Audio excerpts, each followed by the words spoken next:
So make sure to use something that dries and stays dry.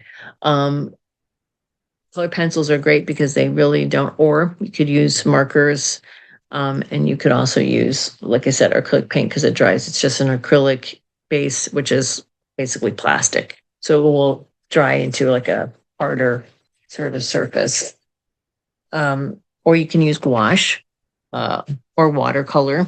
Watercolor, you'd have to be a little more careful, but gouache, there's acrylic based gouaches, which is basically those are acrylic based gouaches are basically like watercolor, but they're sort of between watercolor and acrylic paint. And so they're sort of flat. They're designed so that more for graphic art and were used by illustrators a lot because they reproduce really well because they're matte instead of shiny like acrylic paints.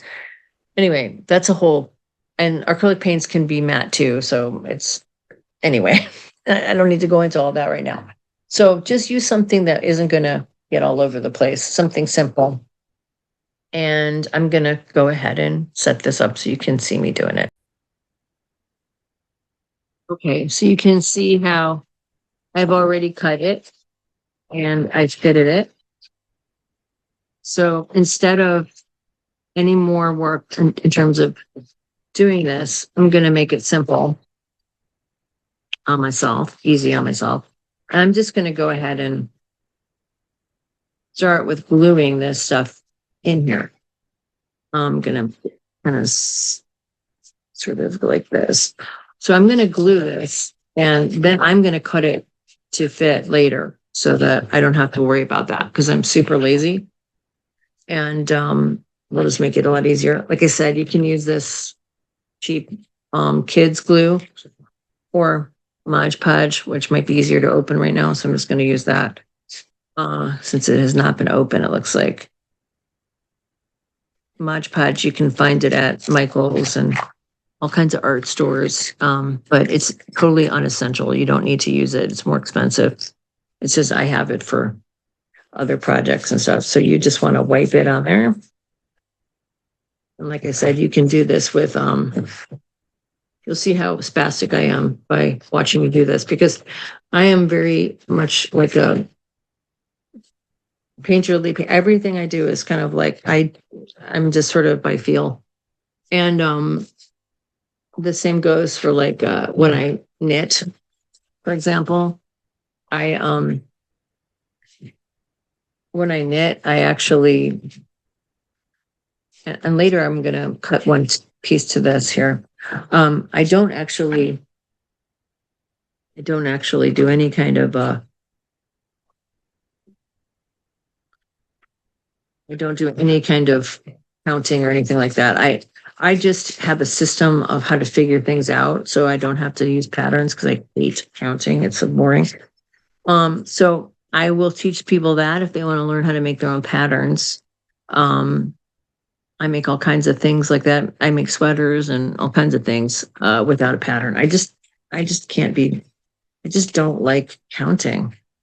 I think it's really boring. But, and also you can just sort of modify things as you go that way. You don't have a pattern, you don't have, and you know how things work. You're just using math. It's pretty easy. So, so you just kind of go like that, cut it as you go. I don't know if you can see, but I'm just cutting it. And I could probably cut this and make it easier.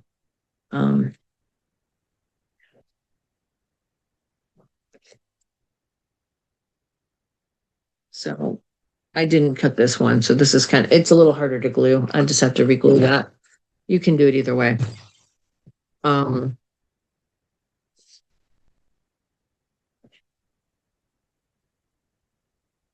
This is really, really thick paper.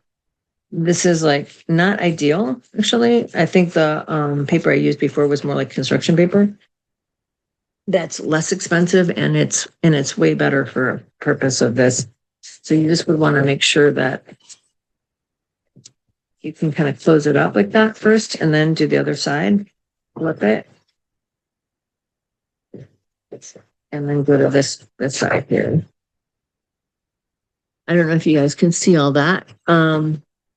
So then you'll basically do the same on this side, which is just to cut it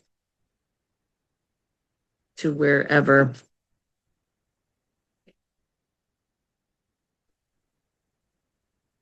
And set this side.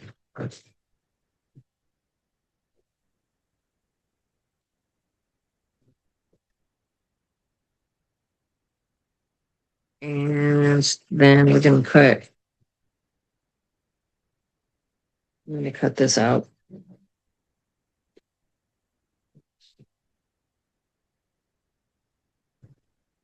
It's easier to glue. And then you don't have to do that though. And especially if you're going to be like if you're going to be using a different type of paper, like a thinner paper, you don't have to do that. This is just because this paper is super crazy thick. It's heavyweight drawing paper. I'm getting everything all over the place. But just see, like, here's another thing I want to say. There's a lot of people, they think everything is like, you have to be really precious about stuff. You don't. Just have fun. Like, who cares? If it comes out crazy, whatever, you learn something. I've done this a long time ago. I haven't done it in a while. And I'm sure this will be imperfect in some ways, but it's not really the point, you know? The point is to do it and you can fix it later. So here's the thing. See how this part is like kind of hanging over? So what? All I do is I'll just cut that out later. I'll cut it out. I'll fix it right here. I can cut it right here, right now. And just kind of like that. And later I can add in another piece of paper over here and glue this again. So what I would do is just make sure this can close, because this kind of becomes a problem sometimes, especially with this really super heavy paper. And just kind of like get the seams.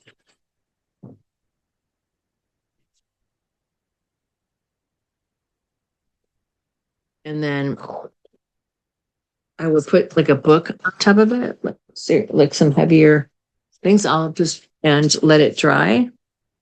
And then it'll be, like I said, it'll be a surface that you can draw on, that you can turn into whatever you want. You can make drawings, you can put lettering on there. I'm going to pause this for now.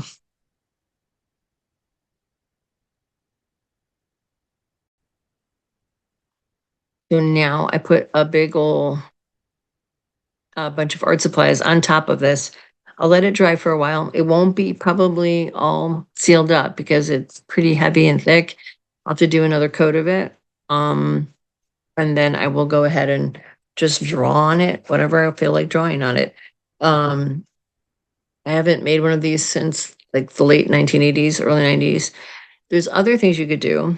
You could basically create a fabric version of it. You could cut out fabric and glue it. That might actually be easier. You can get a book cover if you wanted, and book covers, you can buy them all over the place, especially at the beginning of the year, they sell them. If they're like color, if they're just like one solid color, then you could always, as long as they're not plastic, you could, or even if they were, you could paint acrylic paints on them, or you could just buy yourself a nice journal.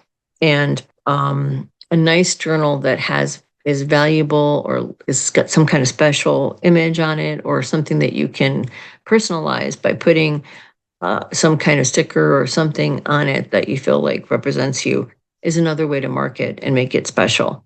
It doesn't really matter.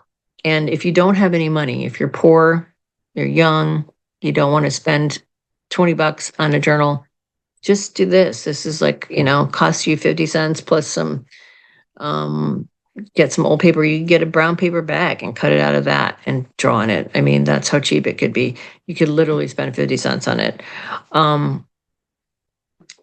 Those are ideas. Just making it and kind of connecting to this place where you're going to put your special ideas and thoughts in is the most important part of it. So,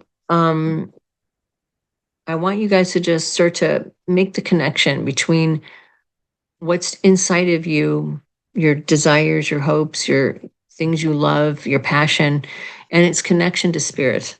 And as we take this journey together and you learn more about that in yourself, and we all do these projects together, and maybe you'll do some of them, you won't do others. You might be interested in some of this, you might not be, but the discussions will always be in integrating spirituality with your everyday life, because that's what we're all here to learn and do. All right, have a great one. Blessings to all. You will see me again soon. I'll figure out what I'm going to do next time, but I will definitely try to put something up in the next week or so. I'm going to try to put one piece up a week for now, and please subscribe, let other people know about it. And if you are a creative person or you have something interesting, and you would like to get in contact with me to come on the channel and talk about your spiritual work, because I want to try to showcase people who integrate spirituality with their creativity. If you're one of those people, email me at creativityconnector@gmail.com. And my normal other channels where you can text me, if you Google me, Denise Siegel, psychic, you'll find a way to text me, and you can do it that way as well. All right. Blessings to all of you. Thanks for being part of my community. And you guys are awesome. All right. Have a great night.